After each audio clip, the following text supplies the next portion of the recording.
This podcast is for informational purposes only. Personal views and opinions expressed by our podcast guests are their own and not legal advice, neither health, tax, nor professional, nor official statements by their organizations. Guest views may not be those of the host. Hello, and welcome to AI or Not, the podcast where business leaders from around the globe share wisdom and insights that are needed now to address issues and guide success in your artificial intelligence and digital transformation journey. I am Pamela Isom, and I am your podcast host. I'm so happy today that we have a special guest with us, Dominique Shelton-Leipzig. Dominique is founder and CEO of Global Data Innovation, Inc. She's CEO and board AI, privacy, and cyber advisor.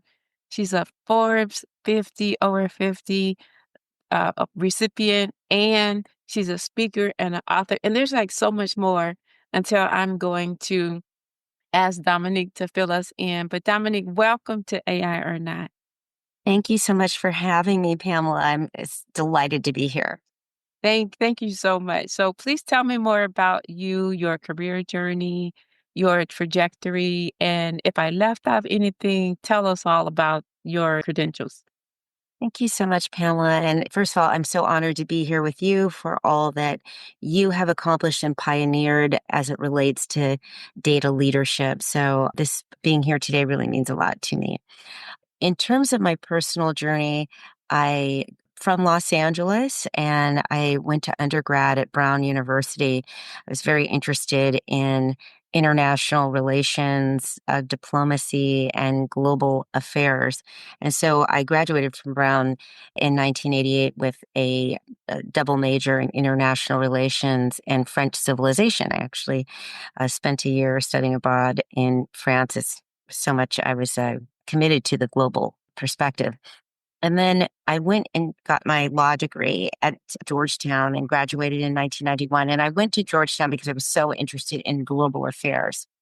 Along the way, though, just as life has its surprises, I learned back then, it's changed now, but back then, in order to do litigation and international work, we were talking about the International Court in The Hague and international public law, things like genocide and Rwanda, and those sorts of things were on the table then. And I knew that I wanted to do litigation. And I felt like before I would do international public law, it'd be really great for me to understand business as well. So I decided to go to a big law firm, ended up doing that for 33 years before I started my company. But just one more thing on school. While I was at Georgetown, very much focused on global issues, I did take a course that ended up being my favorite course in 3 years. And it was Privacy in American Law, taught by Professor Anita Allen, fabulous professor who's, I think now, vice provost or provost at UPenn Law. But at the time, she was on loan from Harvard to Georgetown. And I'll just mention in Black History, I'm an amazing African-American woman leader in privacy. And I just loved the substance of that course, everything about it. I just really enjoyed it. Of course, this is pre-internet at the time, at least pre-public internet. Then for 7 years, really not working on privacy or tech or anything, just general commercial litigation, IP, trademark, unfair competition, that kind of thing. And I then started working for a law firm that was a boutique that did a lot of work because one of our associates had left and gone to a startup back then in 1998, which was Yahoo. And so I stayed at that firm for 10 years, made partner in 2001 and stayed for until 2007. But we didn't think about it, but we also did a lot of work with a number of tech companies, PeopleSoft before its acquisition by Oracle, and then brick and mortar that were getting into digital apps in America, enterprise rental car, et cetera. So all of us were privacy and tech litigators. We didn't think about it at the time, but that's what we were doing. Mm-hmm. And I just found it fascinating that just being on the cutting edge with all of our clients as they navigated these issues that were matters of first impression and figuring out from the litigation? What are the lessons learned? What can we put into practice that will protect the client going forward? Working on the very first privacy policies in the aftermath of litigation so they could be protective blankets for the companies. One of the things that I noticed, Pam, in 2001, when I made partner at that little tiny boutique, there's just 70 attorneys. And I made equity partner for the first time at any place. And I was so excited. We were working with a lot of IT professionals, privacy and legal. And Pam, we knew back then with all of the frameworks out there, NIST 853, ISO, we knew precisely how to prevent cyber crime from destabilizing our markets and our business community. We knew something they called defense in depth, and now we call it cyber preparedness. But we basically knew how to protect our companies, not from the criminals coming in. We knew that would happen, but with that, having it not be so disruptive and get in the way of revenue for companies' operations and strategies. And even though as I was working with the IT managers and legal, I kept thinking, even as a baby partner, 10 years out of school, someone's going to tell our CEO and board community how straightforward it is to put in 6 key steps to avoid harms from cybercrime. I just thought somebody was doing it. And holy moly, last year, cybercrime cost our global economy $9.5 trillion. So no one ever did. And now coming up on AI, right? I left that firm in 2007 and then founded the privacy and ad tech privacy and data management teams at multiple global AmLaw 50 law firms. Most recently, a global law firm was my most recent role before I started the company on November 1st, 2024. My last day at that firm was October 31st, 2024. But what I realized was that our CEO and board community are not just going to automatically understand when they're at a fork in the road. And we are at a fork in the road when it comes to AI right now. And I just realized, we're going to do cyber all over again, but in spades on something so important that involves education, finance, and healthcare. So that's why I started my company, to make sure this time our CEO and board community are not taken off guard and flat footed, that they have the information they need to exercise data leadership. Well, that's just fascinating. I'm so thankful that you are doing the things that you're doing with the mindset and the mentality to prevent as much as possible a recurrence of history. I mean, it's hard because it's breaches are pervasive. AI is pervasive.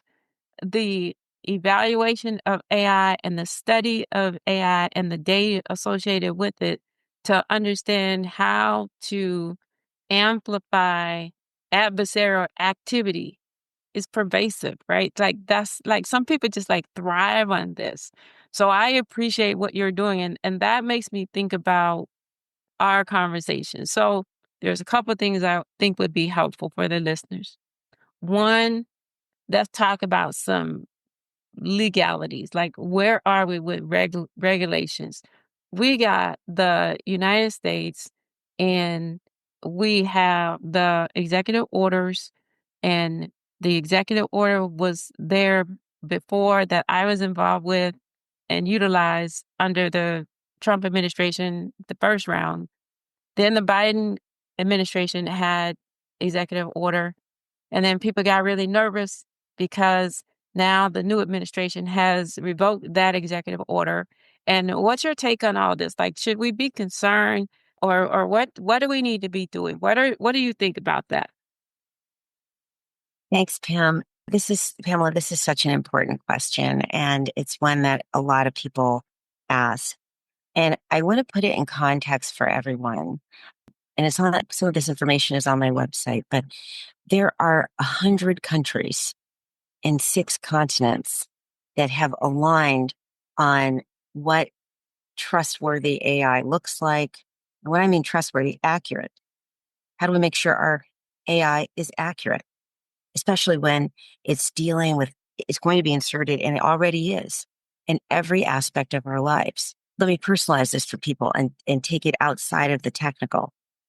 Would you want to know if an AI was inaccurate and it's diagnosing a loved one for a potential life-threatening disease?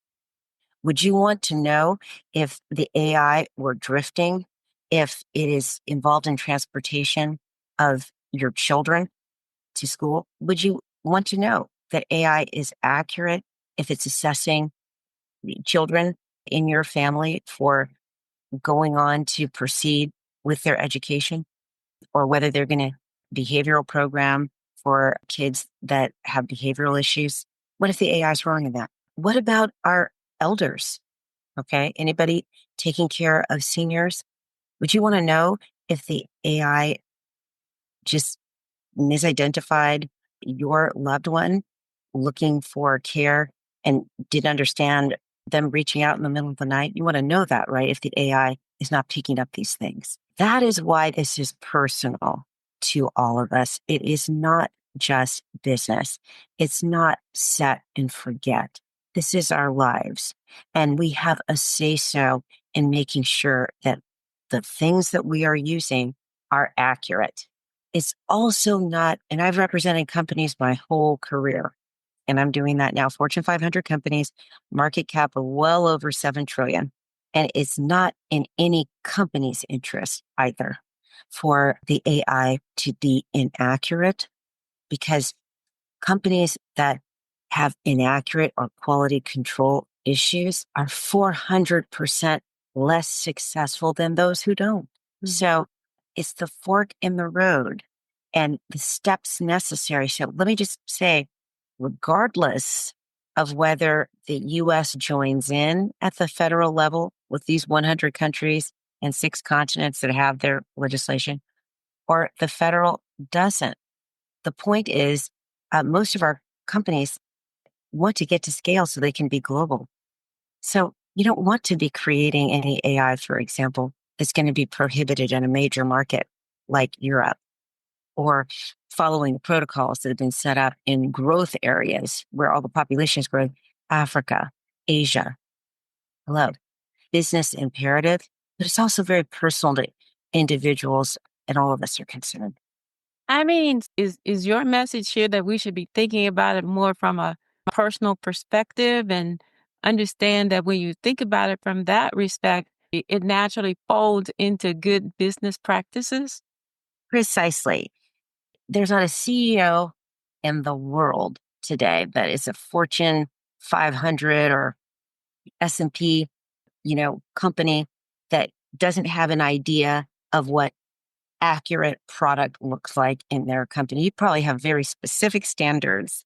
Our CEO and board members who are listening, you know exactly what accuracy looks like for your company. This is how we want people to talk to our customers. This is what we want our product to look like.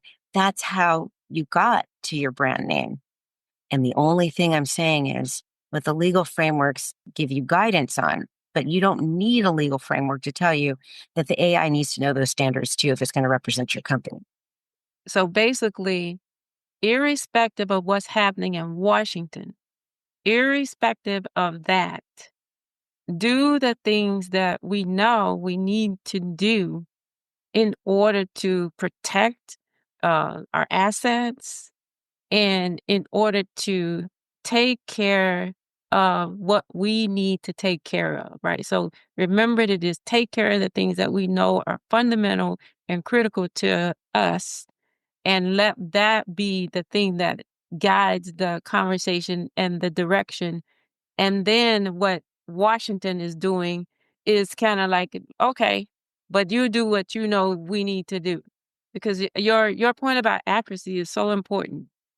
Exactly. And I will say, as we were discussing earlier, in the original Trump administration, Trump 1.0, frankly, the concepts of trust, accuracy, fairness were contained there.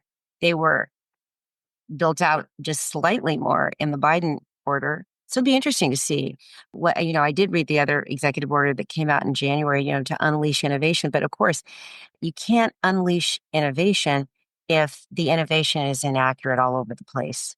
Because You, it's not innovation. yeah, you can unleash it, but people are not going to use it. Right. Let me just give you an example, and I'll go from something relatively minor to something more important. So, major company, logistics company in London, global outfit, and they deliver packages very similar to the things that we have here in the US. You have a tracking number, they give the package over to someone, etc. So when a chat GPT-4 became commercialized, they were one of the first adopters, and they trained an application on their own data, the types of questions their own customers asked all the time. 8 months, it's working beautifully. They're able even to give additional tasks and move people away from the call desk to some other higher level work for the company. So everything is humming along. And suddenly the CEO wakes up to the name of the company trending on X, formerly Twitter. 300,000 views, went up to 2.2 million and counting. Is still going viral. Because what happened that morning? A customer asked a very basic question that the chatbot had answered beautifully many times. Where's my package? Here's my tracking number. When can I expect it? Etc. And suddenly, even though this chatbot had answered thousands of questions beautifully in this tone of the company, etc., suddenly the chatbot started cursing at the customer, criticizing the company, being the worst logistics company in the world, quote unquote. Also blame the company for letting go all of its real customer service employees and leaving the customer with this quote unquote useless chatbot. I'm paraphrasing because it went on for a while, to the point where the customer was able to pull out his phone and tape all of the cursing, etc., that the chatbot was engaged in. And this is why I believe in our people, in our society right now. The first thing the customer did was not go to X and put the company on blast. Instead, sent the videotape or the movie he had taken on the phone, emailed it to the email address that was next to the chatbot that the company put there, and said, here's a tape of the cursing I did receive and the criticizing of your company that did occur. Wanting you to know, because pretty sure you would not want this, and for others, etc. But that was an email address that the company did not look at on a regular basis for crisis management. It was just like, a contact at blah, blah, blah. The company put that email next to the chatbot. So the customer contacted the company where the company said to be contacted, and nobody looked at it for 48 hours. So then the customer jumped on to X, viral views. And by the way, just think about how that CEO and the board felt, and the AI governance team that had worked really hard at that company up to this point, to see the company in headlines in Time Inc., BBC, Guardian, fiasco with chatbot, etc., cursing out. That's what they're known for, instead of. Wow. Instead of all the good, that's what they're known for. And to your point, Pamela, instead of all the good. And so this is really about getting companies back onto their purpose, the good purpose that they have, versus AI incidents that they're trying to tamp down. Just like cyber, we can get to the crux of the matter early, get the governance in there so you are not a headline. And that's my message to everyone. It's not a check the box exercise. There's not a law that says right now that that company can't have their chatbot cursing the customer, but they have standards that they want to implement. And this is how we talk to customers. So they ought to be able to monitor that. Just imagine, let's replay this whole scenario, going to the 6 steps here to avoid blind spots that you and I were talking about before the chat. What if someone had gone to the customer service supervisor who trains humans and said, what are our no-nos? What do we never do with our customers? And what if someone had coded that in terms of ones and zeros that the AI can understand into the AI application itself? So when the AI drifts, not if, but when it moves, when it learns how to curse, etc., you know about it immediately. What about that? Taking it from reactive to proactive. Because what if that scenario had been the company alerted that the AI was cursing?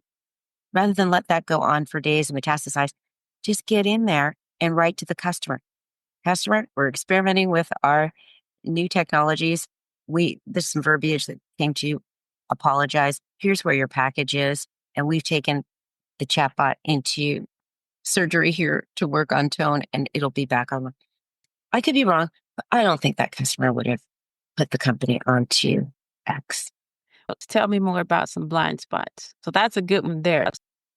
Yeah, thanks, Pamela, for asking, because in 33 years, now going 34 years of practice, representing companies of over $1 trillion in market cap collectively, I have not walked into a single company yet that hasn't had at least one. And why does that happen?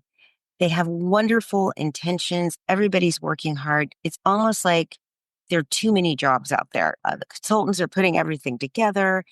Big Law, where I came from, we're so busy surrounding the companies and customers after their headline and incident response and cleaning that up. And the companies and the organizations are busy getting everything going with the AI governance that they have. But the blind spot exists on where are, right underneath the surface, the seeds or the patterns that tell us, we're about to go into an explosion of disastrous harm for the brand. Somebody needs to be just focused there. That's what I'm doing right now, just to center in on that. And let me just talk about the blind spot here. Another example. We have one of our major states, we have 22 states that have automated Medicaid delivery. In other words, they were way in antiquated old systems and not getting to our neediest people, our disabled, our children in states, not getting to them quickly enough for very important decisions about critical medical care under our Medicaid programs. There are guidelines for when Medicaid submissions can be approved and disapproved, and they're written down. So let's just call that, for purposes of discussion, the accuracy metrics. But if you don't know or aren't aware that models can drift, and that's not an aberration, when you hear about hallucinations or model degradation, people think, oh my God, the model hallucinated. What happened? What's wrong? I'm here to tell everybody listening to this podcast once and for all, this is endemic to the technology. It's not an aberration. Just like cars moving with wheels is not an aberration that the car moves forward, it's the same thing with drifting with AI. It's not an aberration. It happens. So how do we solve for that part of the technology? Well, with cars, because cars can move and they continue, we know that there's times for traffic reasons and elsewhere that you need to put on the brakes. The car needs to be enabled with brakes. Otherwise, it's going to hit things. It's the same thing with AI. AI is going to drift. So therefore, we've got to find a way to catch that. I talked about cursing out the customers, but what if this were our power grid, Pamela, or our water supply, and the model was drifting, potentially contaminating water that people were going to drink? Mm-hmm. And nobody knows about it because nobody's testing and checking.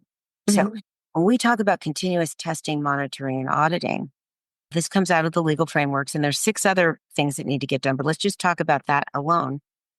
Everybody listening needs to know that subject matter experts that know accuracy need to be consulted so that you have embedded in your AI, in terms of code, not a policy hanging out there that has nothing to do with the technology, but in terms of code sitting in your application itself, what the accuracy measure is so that you are alerted real time when the AI starts to. This one state that I was talking about over here in Tennessee, but it's also happening in Idaho and multiple other jurisdictions. But I'll bring up this one case because it's already happened. 400 million spent on the algorithm. Top consultant worked on it. And a judge just ruled in August that the AI was inaccurate 90% of the time in denying Medicaid benefits. Now, let's replay that whole scenario. How did this happen? You have a whole AI governance team within the state working on it, an AI governance team within the consultant, legal working. How did this? It's the blind spot I'm talking about. Let's just replay that scenario. And what if the blind spot had been dealt with and someone had said, hey, you know what? Since models drift, we better check our output all the time, make sure it's working continuously, every second of every minute of every day. Where do we find accuracy standards? Oh, those are the regs that already exist on HHS website. Let us download those and code them into the AI in terms of ones and zeros so we can be alerted if any deviation occurs. And alerted if no response happens, right? So there's a deviation, and then again, if nothing happens. And it's in everybody's interest. Maybe that would have cost 403 million instead of 400 million. But they would have an AI system they can use right now. Now they're banned from using it till it gets fixed. It's not efficient to build technology that is not in accordance with these practices I'm talking about. And it just isn't efficient to build it and then have to take it all down or not use it because some of these safeguards haven't been put into place. You can move just as fast and have it built correctly.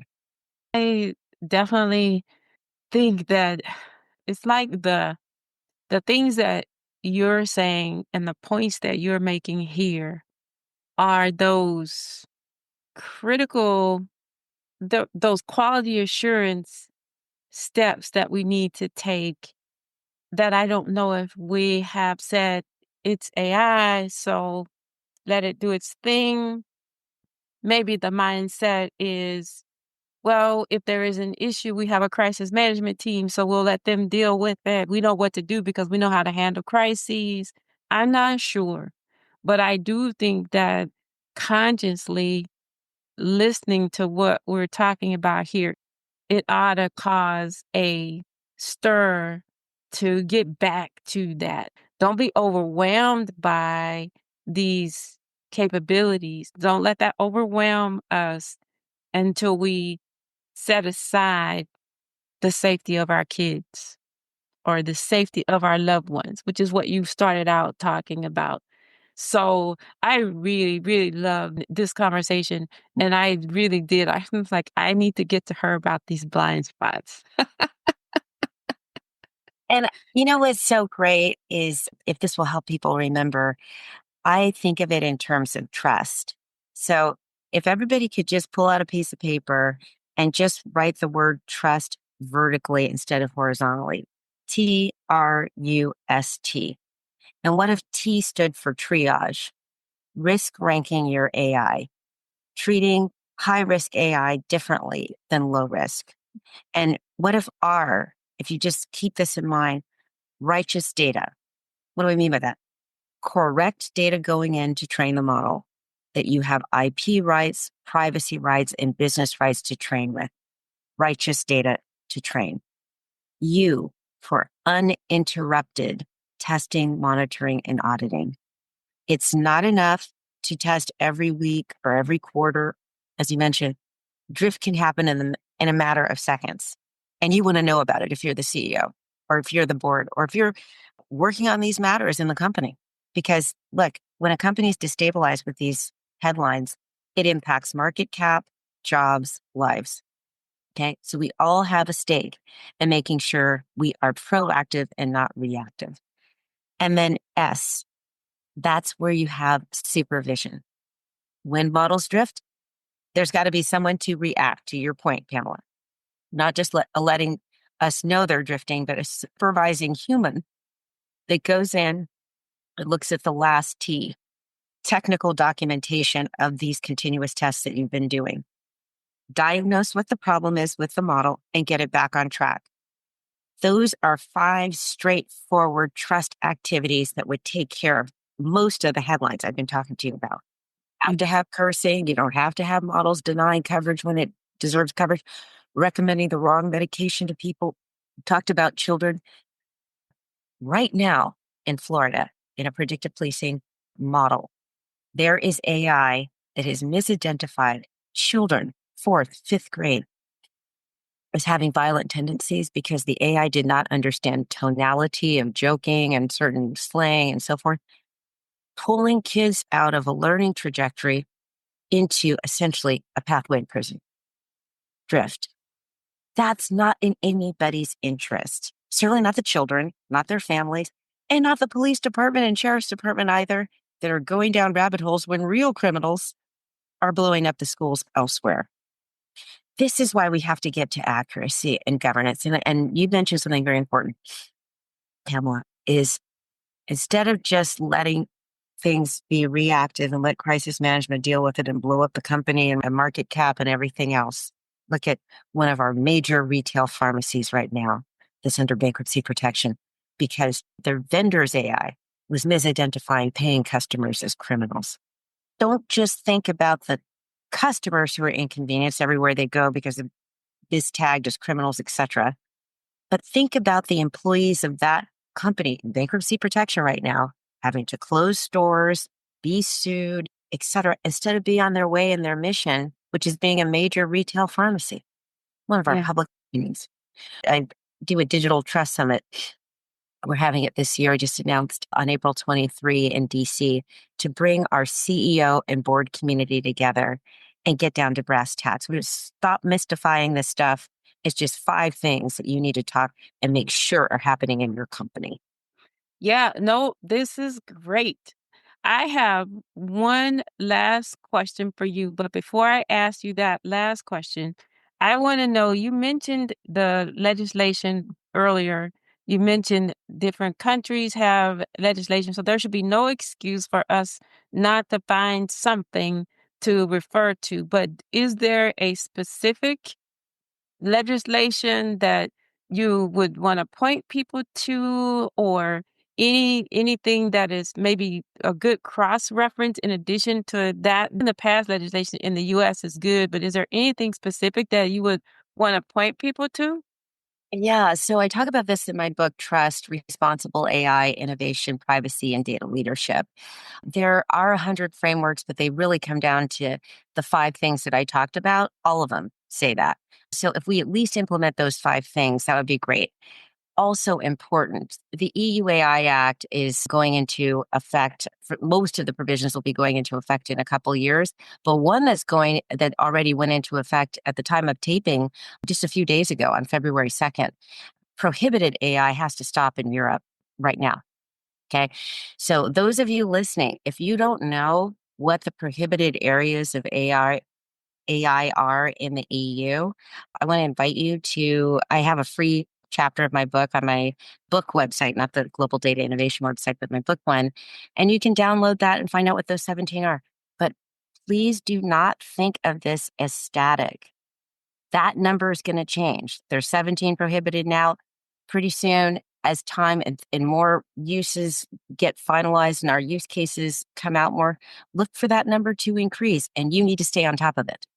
Okay. So this is not a set and forget legislation. You need to be on top of, just like you talked about testing every second of every minute of every day. There are new developments in legislation every second of every minute of the day.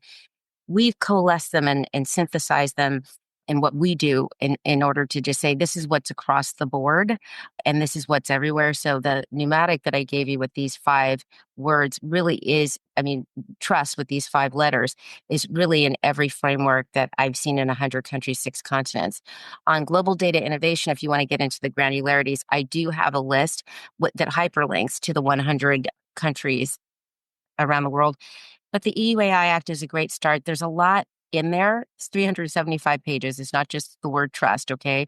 Your lawyers will burrow down into that for you in terms of, some transparency obligations, explainability, but you really can't do any of that till you've tested the model and know what it's good for anyway. So I would just say, start with my mnemonic and then figure out what countries you're doing business in and then make sure you're aligned to those laws. The key things to keep you out of headlines are in the 5 things I mentioned. Mm-hmm. Okay.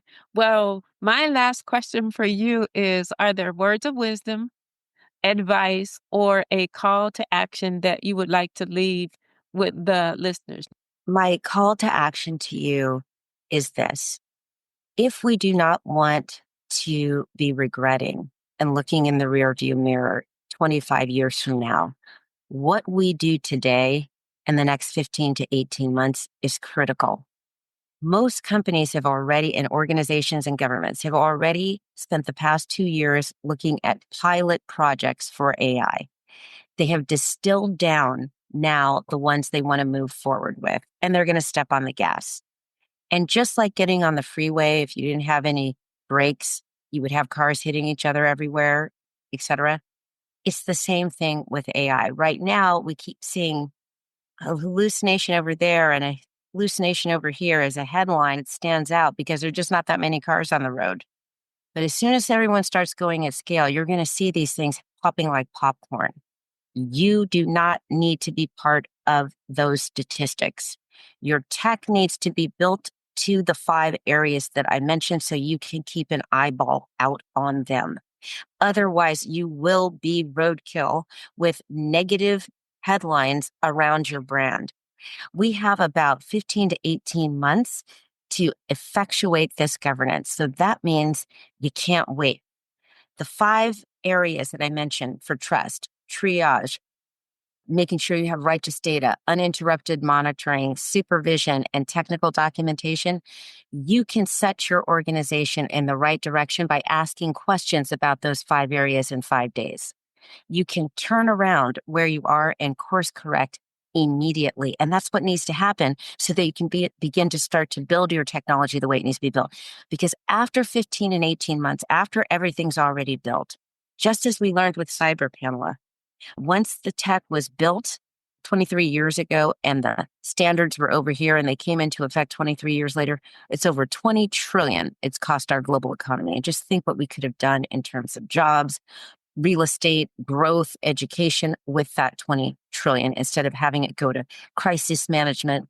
Big law, I was a big part of that, and others beneficiaries of it, but we can do something much more productive in society with it. And that is peanuts compared to what will happen to AI if we don't get our act together. So 5 days, this correction can occur. What are you going to do with your next 5 days after you listen to this? That is my challenge to all of you. And I look forward to hearing from Pamela what you let her know about how you have changed your circumstances by asking these 5 questions in your company. Exactly, because I'm going to follow up with folks just to find out. I'm going to ask them to get back to me and let me know so that we can get some information back to you. So important, so critical. I mean, I can't tell you how many times I hear that regulations and requirements like that are a burden.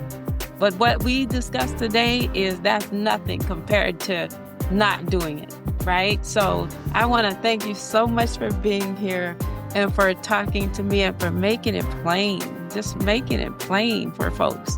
So thank you again.